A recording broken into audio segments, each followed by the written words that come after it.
Israel said on Thursday it had barred entry to Gaza of foreign medical and humanitarian staff from organizations that had not registered their employees with Israeli authorities. Israel has ordered 37 international non-governmental organizations to halt work, despite the humanitarian needs of the war-shattered enclave. 3 of the aid groups said their foreign staff were told by Israeli authorities this week they could not enter Gaza. Israel's diaspora ministry, which manages the registration process, said the measures were meant to prevent diversions of aid by Palestinian armed groups and will not affect, quote, approximately 99% of overall humanitarian aid. 2 aid sources told Reuters some groups are weighing whether to submit staff names to Israeli authorities.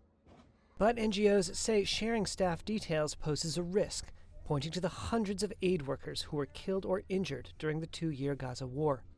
And that for Médicos del Mundo and for many other NGOs is a red line. Eliana Olenzola is the director of international programs at Médicos del Mundo, based in Madrid. We have the obligation to guarantee the security of our teams and, of course, to comply with the European data protection regulation. So in that case, we could not share this list. The diaspora ministry said that while the NGOs have been granted 60 days to conclude operations, quote, the entry of foreign personnel into Gaza is not approved. It said international staff with, quote, approved organizations, including the United Nations, could continue work as usual. Israel's government said some 23 aid groups had agreed to the new registration rules, meaning humanitarian goods will continue to get into Gaza.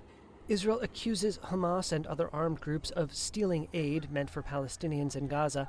Israel has shared little evidence of aid being diverted in the Palestinian enclave. Foreign aid staff had generally been permitted to rotate in and out of Gaza since the start of the war. This is a potential real problem.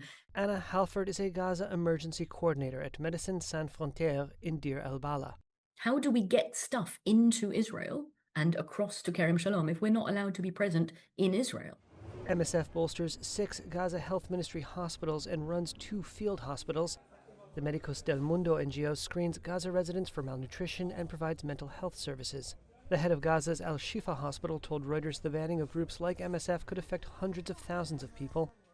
One of the groups facing a ban is Oxfam, on which thousands of desperate Gazans, including Samira Al-Ashkar, have come to depend. احنا كنا معتمدين على المؤسسات كتير من ناحية الأكل والمشرب. We were heavily reliant on the institutions in terms of food and drinks. We needed them for our children. Milk, diapers, sugar, cooking oil, flour.